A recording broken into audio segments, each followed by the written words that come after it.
Good evening, everyone. Welcome to another one, number 8, actually, of our live hangouts from the JeopardyFan.com. Once again, I'm Andy Saunders, the only one of the panel tonight who has not been on either Jeopardy or Sports Jeopardy.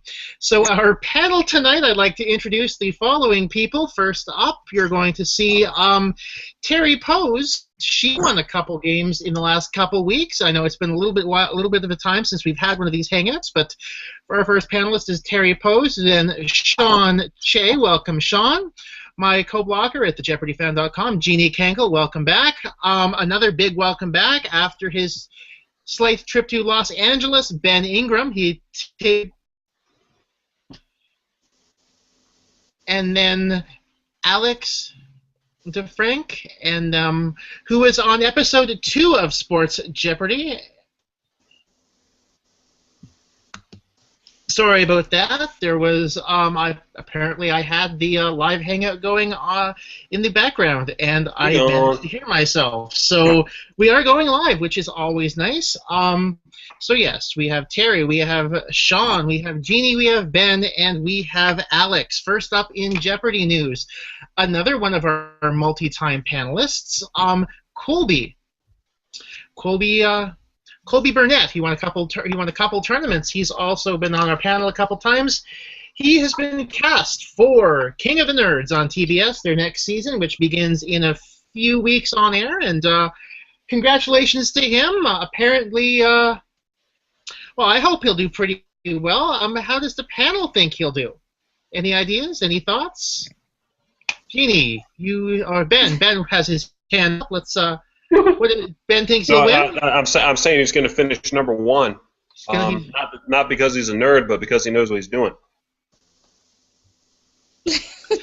Have you watched much of the show before? I wish I could say I have, but I haven't, so I'm not quite sure how. Is it a Survivor type thing? Is it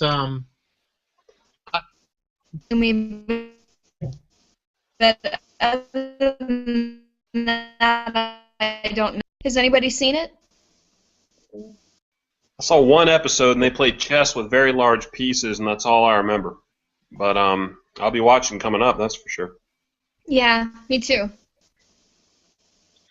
Okay, also in slightly more Jeopardy kind of news, if you were watching yesterday, you'll know that Alex Trebek's mustache has disappeared. Here's our moment of silence for it. I personally was disappointed to see it go. Ben, I feel as though you have more of a story about this. Do you want to share?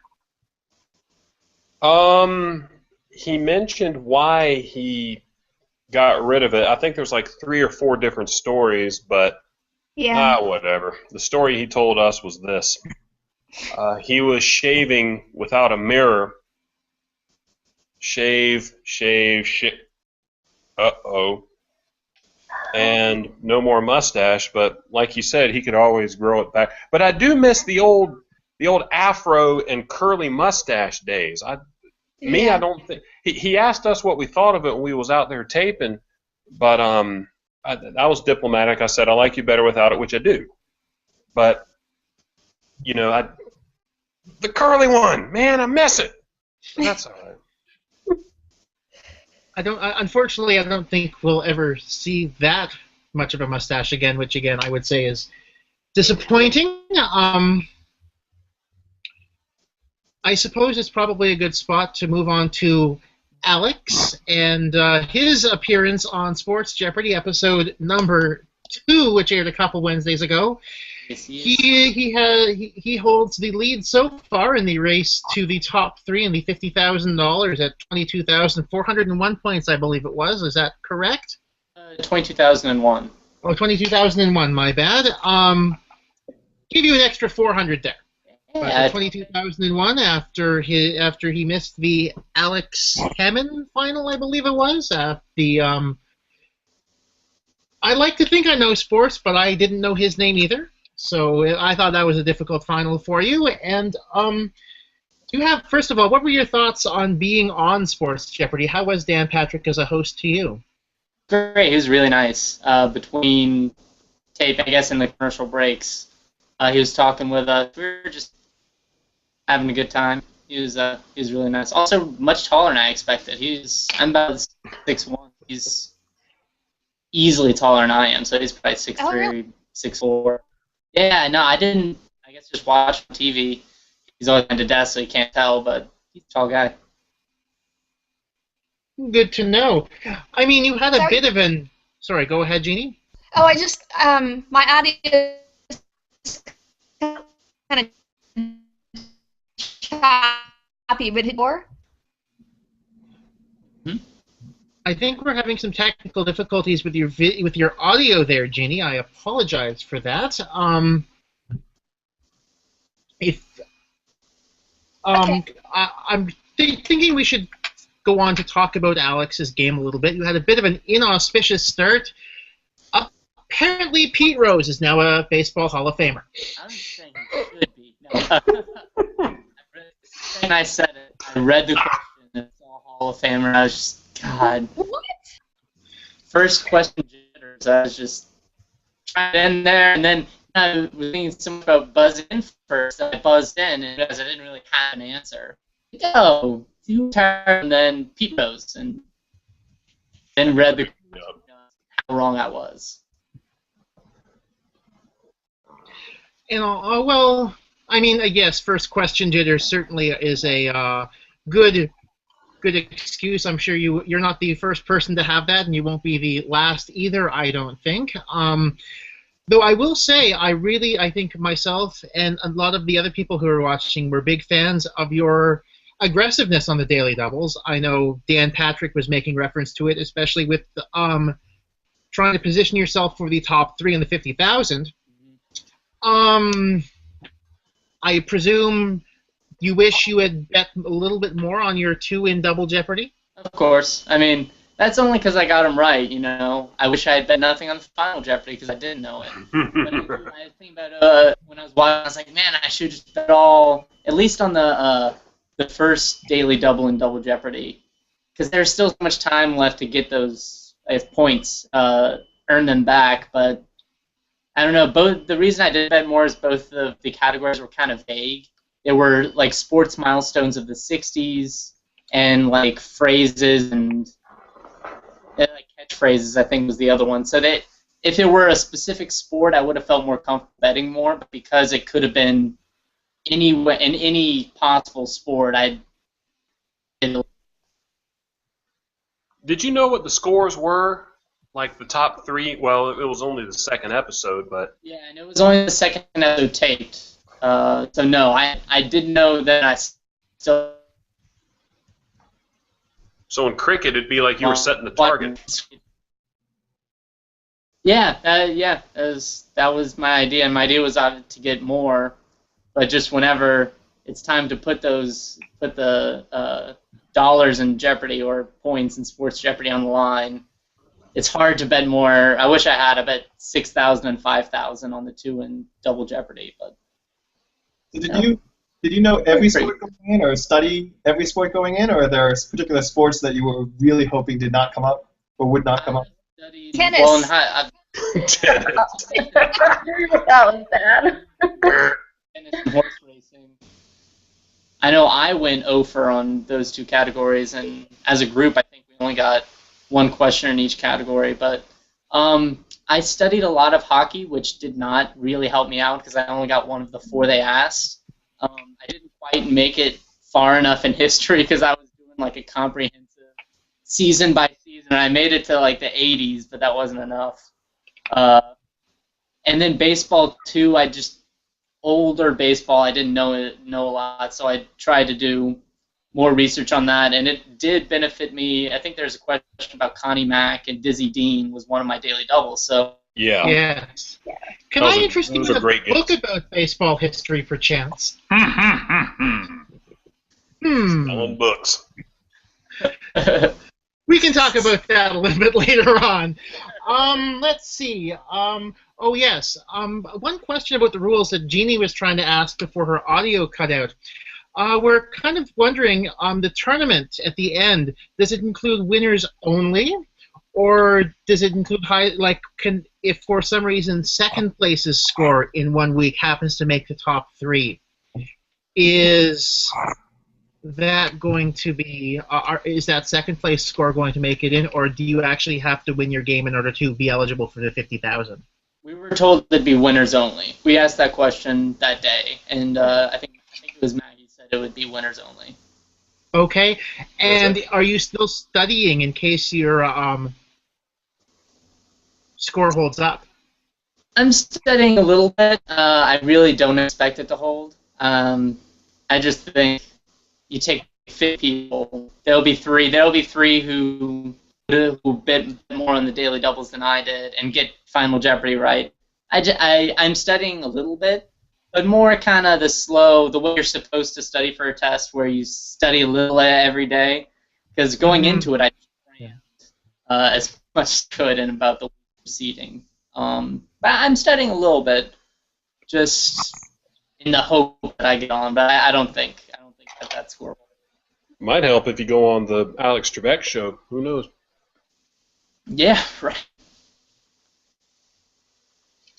Well, I certainly think that we're all hoping your score holds up now, Alex. So, speaking of Alex, the other Jeopardy Alex made a big cameo during Final Jeopardy of Episode 3. He read the final clue. Surprised the heck out of the contestants, that's for sure. It sounded like by the post-game interview, but it surprised me, too, because I was only half kind of listening, and it's like, that doesn't sound like Dan Patrick. That sounds like Alex. Yeah. But no, we saw Alex Trebek on Sports Jeopardy. Now I think we can go on to talk about the Big Show. Let's go with that, the Big Show, the 2 weeks of regular Jeopardy. Well, Sports Jeopardy isn't small. I mean... Go to the older show. You can call it the older show. Okay, fine. The older show, Jeopardy. Let's see. I think the best spot to start off, the Final Jeopardy from Thursday, October the 2nd. The clue once again, both making news in June. These two Davids with similar last names are LeBron's new coach and Eric Cantor's conqueror. It polled at 5% on J-Board. 5%? That's awful. 5% on J-Board. Do we think this is the toughest Final Jeopardy ever? There actually was someone at my viewing party who got it right, and I was amazed that Who? do that. Who got that right? It's a friend of mine. I have no idea. I guess he must really know Cleveland basketball and know Eric Cantor's Vanquisher. Ironically, probably watching it now instead of when it was filmed, it's probably easier to get the basketball coach and harder to get the Eric Cantor's Vanquisher, since the latter has not been in the news as much these days. But there's more news about Cleveland now. LeBron. Yeah, I think the hardest one ever was the one that Andrew Moore had to kill at his run about grass. Well, I just gave away the correct response, but I don't even remember what the clue was. The one that was the most, the crop that was the most fruitful, or yeah, they asked for a plant family, and I mean, like, how you get, or a family or genus or class, or how are you going to know the difference? Like, grass is a genus or a family or whatever, and he was in a 2/3 situation. It was a triple miss. And that put it into a good run. He could have won like 40, 50 games. I really do think he was capable of doing that. Great player. I think that was the worst ever. Don't know if it was the most difficult ever. Maybe that LeBron one might have been. I bet Arthur Chu got it, because that had to do with Cleveland. I have to say, and of course it's easy to say this sitting at home, but that grasses final, I was playing at home and I got that right. You got it? That's Yep. impressive. That's impressive. That's really impressive. But I think again, sometimes things are a lot easier sitting at home, which I think makes the 5% polling on J-Board all that more amazing that so few people got it. Yeah. I mean, any given day, I know science, like the grasses, but music, I am not good at music. Oh. It's funny because when Sean and I played against each other, the category was music, and I'm standing there thinking, like, I think I know the least about music out of all three of us. And my family was sitting next to Sean's wife in the audience, and they later told me that his wife was sitting there going, "Oh my God, he doesn't know music." He was in the audience. It was an insta-get for her, and she's like, "Come on, come on." Yeah. Everything's an insta-get at home. Well, not everything, but more things are an insta-get for sure. I love that episode y'all both play on. That was on a Monday, and it was right after I had gone through. Hey, DH. It was right after I'd gone through something which you'll see in the future, but which was, I thought it was going to be a trial, but I really enjoyed it, but in the end it turned out to be a trial. And it was good to watch both of y'all doing work. It was a hard final, though. It was fun to watch both of y'all doing some good work. Yeah, it was hard. Yeah. My J archive's not loading for that day. What was the Final Jeopardy? I can read it to you. The one about Davids, Music? the two Davids? Oh, that one. There was the one on Monday, the... October 6th. Wasn't it Monday? Yeah. It was right after I got back. John Williams? Oh. Yeah, that's it. Yes, it was one about John Williams, and can I say I got that one at home? I think that's the theme for this hangout. I got that one at home. Of course you did. Whatever. I got it too. I feel less bad that my wrong answer was also the other contestant got the same wrong answer, so at least I'm not alone. Yeah. Yeah, I mean, it's funny because the bicentennial never entered my mind. I didn't know that theme music was composed by John Williams, but I feel like my fortune in getting that right was studying with my sister, who has never had any intention of being on Jeopardy, but is really good at picking out the clues and categories that come up. And there was one we were watching that had been on about a year ago, and she goes, "John Williams, you should know that." And I know him in the Steven Spielberg sense of things, but yeah, finding out that I definitely found out that day that he composed the Olympics theme. But Well, now I have to. it was just a lucky guess. He didn't do the horn fanfare that was the ba ba ba da ba ba ba. That wasn't John Williams, but he did all the rest. I learned that when I was overseas in India during the London Olympics, and that's why I'm very, very patriotic because I was overseas and we won all those medals and I missed it all. What did you guess besides the horn fanfare one? What, John Williams? No, the rest of the Olympics theme. Long story short, he did pretty much all the rest. I think he wrote the Olympic hymn too, but I don't know. No, he didn't write the Olympic hymn. Who wrote the Olympic hymn? Well, you know the. Baron Coubertin? No, that was Beatles somebody or other. Wrote it back in 1896. Yeah, that makes It's on sense. my national anthems page. Plug, plug, plug. Well, what's the URL, David? That Tuesday final I missed. I'll go ahead and admit it. Nationalanthems.info. But it's on there. It was written for the very first Olympics. Oh, okay. Greek gentleman, Spiros something or other. Going back a couple weeks, do we think Alan regretted his tie offer to Catherine from a couple weeks ago when he ended up not winning the rematch? In fact, not even coming in second. Well, neither of them won. I think we need to get Keith, and I think we need to get AP in here, and I think we need to have them go 12 rounds because there's a big dispute between the two of them about whether to bet for a tie or whether to not bet for a tie. And y'all have heard my 2 cents. Y'all gonna have to hear it again. Keith heard a lot of it last week or 2 weeks ago. But I don't believe in bet. Like from a game theoretic perspective, sure, bet for the tie. But from a practical perspective, don't bet for the tie because you're gonna have somebody.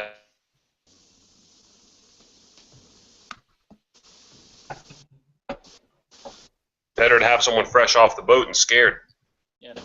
I was scared when I started. Personally, I think this debate isn't going to be resolved until we bring out a numbers never lie style. Okay, well the numbers say this as to how people do. It hasn't been brought out yet. Doesn't the first guy always win it? I don't know. Whatever. I was in a tie and I won the rematch, but barely. That was a fun game in retrospect. If I lost it, it wouldn't have been so much fun. But enough about that. You find that about the games you win, don't you? Yeah, pretty much. Well, at least a tie game gets more money out of Sony's pocket because usually the person who ties wins more than the 2,000 or 1,000 that they normally would have won. What is At a the lead? very least, it screws Sony. Well, you know what? From my perspective, as someone who hasn't been on the show, every single time there's a tie game, you cost somebody new their shot. Yeah, That's true. That's true.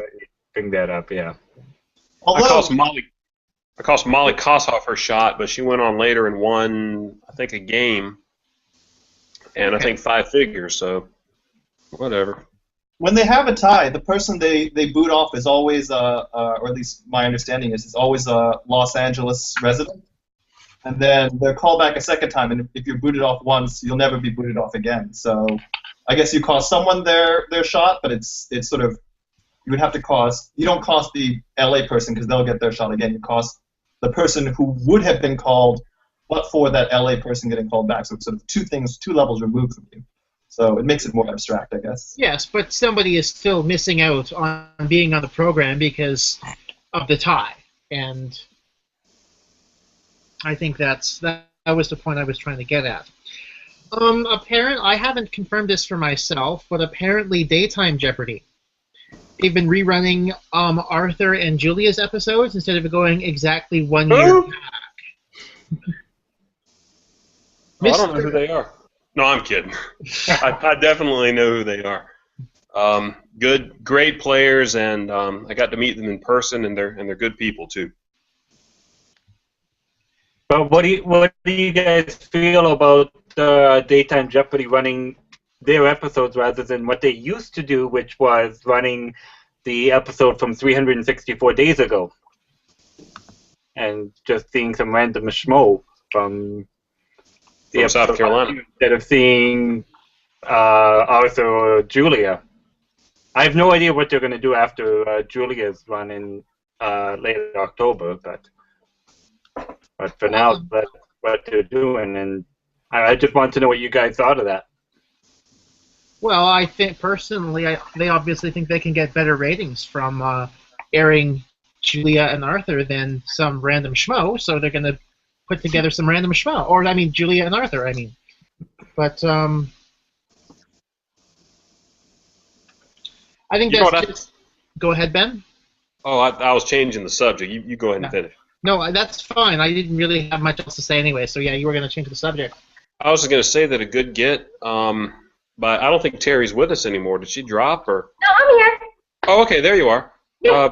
I think a really good get was the TV in the 2000s Final Jeopardy that you had. Because I didn't have I'm that sorry, that was Sean. Yeah. But that was a good one, Sean. No, but Terry had the TV about what is it, Breaking Bad? Obituaries. Yeah. Yes. That's Which one of it. I've seen every episode of that show, but I did not put that together. I have read on JBoard and Reddit and everything that the wording of it really threw a lot of people off because you have faux in a category name, and then in the question they say real obituary. And what I heard a lot of people went to was Marlboro Man, which makes perfect sense. Mm-hmm. Things like that. And I mean, having seen the fake obituary, it came to me in a second. I'm also familiar with the show. Lung cancer, Albuquerque, to me it was an easy get. But at the end, Alex is walking over and talking to Brendan, who had written down, I think, Mark Twain, and he goes, "Oh, so you don't watch the show?" And he goes, "Yeah, actually, I do watch the show." And I really think if you hadn't seen that fake obituary, my mind probably would have gone in a million different directions. It was tricky in a weird way. I think there's no good way of wording it. It's just a fun little fact, and unless you were innately familiar with it, maybe it was just kind of out of reach. What did Alex Trebek talk about to both of y'all afterwards? The only one I really remember is the second day when it was Chicago, and he kicks off the conversation by asking, "So, Carol, does Chicago still have the highest murder rate in the country?" And I just, if you saw my face on TV after, I looked like, I don't know how to say that. But she's a cop. She knew. I mean, she was like, yeah, it does. And obviously it was a good question to ask her. Oh, that is so classic Trebek. Yeah. Oh, dear. He's always at his weirdest when you're just BSing with him down front, isn't he? Yeah, yeah. That's for He sure. also said he doesn't read JR. He has never looked at J-Archive or J-Board. But he knows a lot about the game, doesn't he? He knows a lot about the game. Yeah. He really does. Well, you try hosting for, what, 7,000 episodes, and Yeah. Mhm. You'll get it. So I think I have a couple more questions for Terry to start with. You bet $10,000 on a daily double. And we all saw on the program how that worked out for you. Yeah. What was your thought process? Okay, so I've said this a couple times, and my sister has informed me she did not give me this specific advice, but what entered my head was she said, go big or go home. Her addendum was, if you need to, because when I was practicing with her, she's very math-minded and would say, you know, you're not betting enough, you're being very conservative with your bets. And quite honestly, numbers, when I see them, my mind draws a blank, which you can tell in these episodes. There was no rhyme or reason to my bets. I thought, yeah, sure, like, this number seems good, but in watching back, knowing what I know now also, my bets were terrible. So in that moment, I hadn't looked at the scores once. It all goes by in a blur. As anyone who's been on there can tell you, it's like a fugue state. You have no idea what you're doing. It's just very laser focus on the screen. So I was like, oh, I've got a big lead. This is great. And I thought about, oh, there's a nice even number that's a margin in between what I have and what Sean has. And I was like, it was, the second to last clue in Double Jeopardy? It was a dumb decision. And I did it, and my sister, who's in the audience along with my parents, said she let out a gasp that she thought would make the roof blow off the place. She was just in disbelief. And now I know Wolverine's an animal, because it's obviously the mascot of the University of Michigan, but if I had to stand up there and wait until I got that, I never would have thought of that. And I felt like I had been steamrolled. It was a terrible feeling, and quite honestly, after that, I probably bet more on the conservative side than I should have the next time I got a daily double, because it haunted me. Once bitten, twice shy, in other words. Yeah, very much so. Yeah. But I thought it was a pretty good bet. I liked seeing it. yeah, I mean, it was cool to watch, and also the category Arctic animals, I know about as much as anyone else who isn't some kind of biologist or something.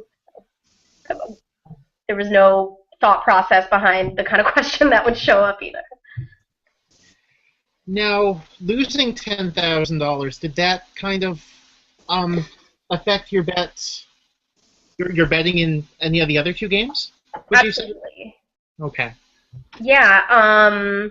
Watching the next two, the second one, I didn't get any doubles, so I didn't have to think about it then. But in that third episode, I'm sure anyone who's played can attest to this. When you see a moment when you could have bet more, and obviously knowing now that you knew it and you didn't, and that cost you this insurmountable lead, a lock game, I keep thinking, God, I should have gone big then. But I didn't. When I bet $1,000 in that last final Jeopardy, Double Jeopardy about the ring finger, I don't even remember doing that. I think I was just kind of exhausted. I was like, yeah, 1,000. It just kind of slipped out of me. I never really thought about it, but definitely veered on the more conservative side because they filmed those episodes so close together, and the 10,000 was still like right here in my mind. You were pretty tired, weren't you? Exhausted. Yeah. To that, I don't know. I don't feel like I hear that many people say that, but I really felt like I had just run a marathon at the end of that. Yeah. Because you did three. No, I'm sorry. You did. You did 3 in a row, didn't you? Yeah. Wow. Yeah, it can't be easy. It's not. Yeah. Yeah. Obviously, nerves. I couldn't eat much. Had a lot of coffee. Staring at the screen, like my eyes were all squinted and stuff. My back hurt. God, I feel old now saying that. But all that was really kind of clouding everything else by the end. Shoot, after I played, my hand hurt. I mean, really. Oh, yeah. Definitely. You're definitely not the only one. You didn't have to stand on a box, did you? The platform elevates. They just click a button and it raises up in the air, and I think they had to max it out. It went as high as it could go because I'm 5 feet tall. I'm 6'5". Everybody else had to stand on one. So. Yeah. Same with Alex too, I'm sure. Yeah, I didn't have to get the platform. Yeah. So for Sean and a little bit Terry, I guess, do you guys, or even Alex, the three of you who were on the show recently, do you have any gets that you were most proud of when you were on the show? Like, which questions did you get that you figure you're most proud of? I'd say, go ahead. Go ahead, Terry. I think you were first to speak up. I answered Audie Murphy in the War Heroes category, and that was definitely a proud moment because, like, history, and also my dad, who I to this day think should go on the show. We had been going over Ken Jennings trivia emails the day before, and he was just explaining some things he thought I might need some light shed into, and that one he picked out and talked about at length, and I didn't really know much of the story before that. So when that came up, like, all these bells were going off in my head, and after I answered, I had this huge smile on my face, which I'm sure you can see when you watch back, and looked right at my dad after I said it. So I'm happy I was able to do that. It was definitely a good moment. Sean, any gets that you were proud of? I was happy about getting the I guess the one daily double that I got, but I guess I did the opposite of Terry and bet way too small. So it was weird. It was on a category called Atlas Chaps. You hear the category name and you're like, what the hell is this? I don't even know. So it was the $1,600 clue was, all I remember is something about some 6-foot map. And I was thinking, if they ask that, they can ask anything. So when I got the daily double on the 2000, I had the 6-foot map thing still in my mind as, giving me concern about what they might ask. So I went small. And now watching the clue again on TV, I realized the clue had nothing to do with 6 feet map at all. It was that's just sort of color that they added on to distract people. It's actually just, who was the king in the Restoration. But when I was there, I had no memory of that whatsoever. And what about Alex? Anything that you were proud of? The first daily double I got, I bet it all. It was the last question of Single Jeopardy, and I had 5,000 bet it all. And it was similar to Terry. I had been talking to my grandpa a few days before, and he was giving me a bunch of kind of older kind of sports figures, and one of them was Dizzy Dean, talking about how he played with his brother, I think. And so that popped in my head. I was blanking for a few seconds, and it popped in my head probably right as the timer would have gone off. Mm-hmm. And, definitely, had I gotten that wrong, it would not have been good to lose all my points on the last question going into Double Jeopardy, kind of kill any momentum I had. Mm-hmm. So, it was nice, especially knowing that I eventually would get the final Jeopardy wrong. It was good to build that lead. I think y'all done good. All three of y'all. Thank you.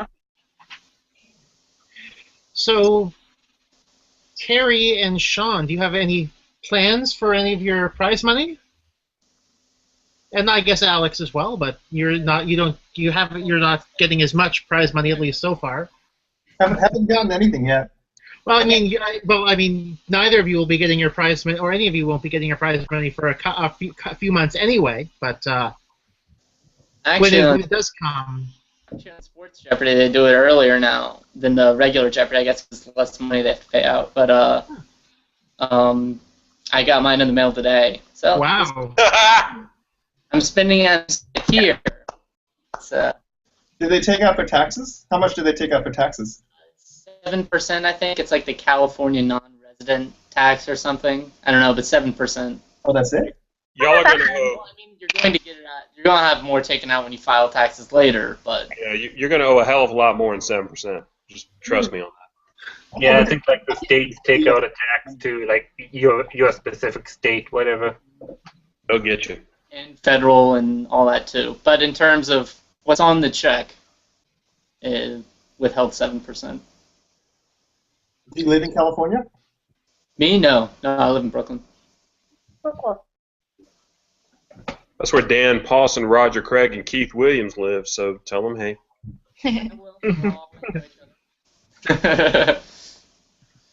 I'll be up there soon saying hey, so yeah, we'll hang out. You're going up there, Ben? Probably in 15, but Sean and I are both in There, yeah. Manhattan. have a big reunion, all 7 or 8 of us. Very cool. So, any plans for your prize money when it arrives, Sean and Terry? I need a new iPad, and I wasn't gonna shell out the money, but I'll do that, and probably like some kind of trip. The kind of answer you shouldn't give when you're at the contestant interview because they'll be like, next. But boring stuff like that. When I last auditioned, I said I wanted to open a karaoke bar and with winnings, and that didn't get me on the show, so... It's because you're too good, and I keep saying that you need to sandbag a little bit. Or a lot. Oh, I have my answer planned of what I want to do with my winning, but I'm not telling anybody because I think it's a good answer. Okay. Save it, yeah. And Sean? No, it's have a good answer. I don't have a good answer. I said in the audition that I would either get a car or pay for parking because in New York, or get a car itself. Either or. So that got a laugh out of them, or at least a polite laugh out of them. But don't have any plans actually. I need some good ideas. Take a trip and other than that. Wait a minute. All 3 of y'all are New Yorkers, aren't y'all? Yep. I know what we're doing in the summer of 2015, hanging out. Oh. I want to go. Yeah. It'll be a good time. You know who else lives in New York is the guy that beat me on Jeopardy. Bo really? Henson. Bo, Yeah. I didn't know that before. As far as I know, he still lives there. I haven't talked to him in a while. We need to get him on here, Yeah? Where Do you do want me to ask him? please. Okay, he'd be awesome. Where in New York are y'all? Well, I need to let Andy talk. We'll talk afterwards. Okay. Let's see. Well, I had a couple more notes here. Going back to the, I guess, the 9th of October, the, That's my birthday. That's my Yes. birthday.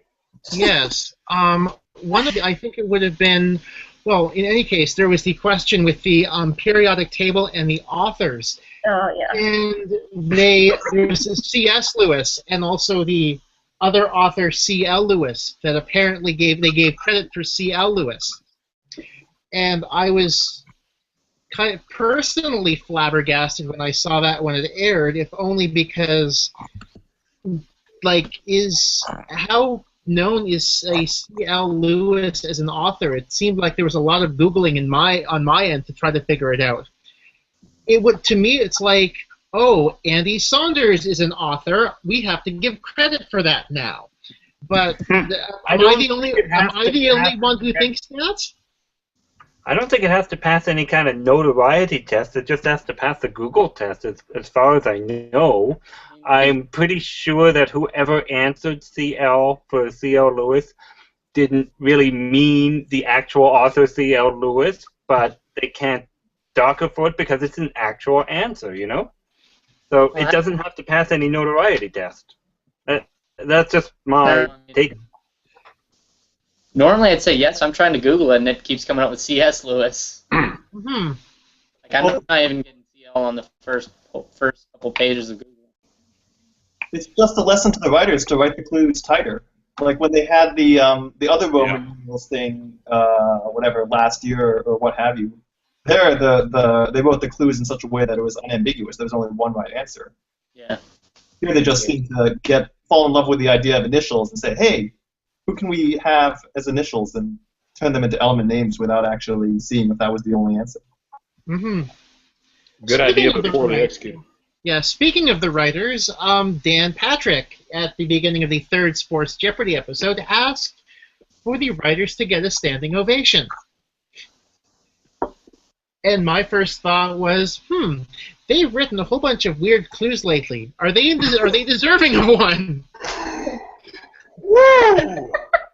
How do we think the writers deserve a standing ovation? I think there's been some I only watched one episode of Sports Jeopardy, but I just think the boards this season have been really hard. Did you watch last night? With it was Sean and Dan and now I'm blanking on the name of the third contestant, but it seemed like everyone was just blown away, and you want people to be challenged, but at the same time, it's like hard to watch TV when everyone's just staring the whole time. I didn't write down what my Coriat was for a change. So You're keeping track of it again, Ben? I did last week because we were playing a little game where you have to, if you want to signal, you have to drink something. So I kept track, and I did okay, but I didn't keep track last night. Plus, it was a holiday, so I didn't go to work that day. Oh, uh-huh. So I wasn't warmed up. That sounds like a great game. I'll tell you about it later, but not in front of the general public. I will say though, I did get the final, but then again, I saw the movie 42 when it was out in theaters last year, so that was probably had something to do with it. But, I think I got. Oh yeah, I got that. Yeah. Liz said Joe Louis. She said the same thing somebody else did. Oh. Good guess though. Yeah, not a bad guess, I guess. Joe Louis was 48. That's when he lost. Took me a long time to get that final. Good one though. I do have to say, in terms of recent finals, that one about the Britain's #1 enemy, I thought that was a really good final. Oh, I didn't get that one, but I really liked it as well. I thought it was great. I think it tested your ability to think in a short span of time about who could fit into the historical framework. And I knew that George Washington was born in 1732, and obviously knowing that and knowing when Napoleon was born, I was like, he would be geriatric by the time he hit Waterloo. But I always like ones that tie in history that way, because I think it had enough of a clue to maybe lead you along the right track, especially for time, maybe. But I love that one. Yeah, that's a good one. I did not know that Washington was born in 1732, but I just had to try to think who would have Britain's #1 enemy have been back in, I guess, the late 1700s. And I thought, it's something that you can figure out without knowing the date, and it's not something, they're intentionally trying to misdirect you, and then when you hear the answer, it's very satisfying because you don't. And they didn't lose to Napoleon. Washington is the enemy. Ultimately. C'est la Final Jeopardy. Right. Washington was a better strategist, I think, but tactically he wasn't that good. But I'm mad that no one got the one about the Titanic. No one got that one. What was that one? Groan and moan. Which one was that one, Ben?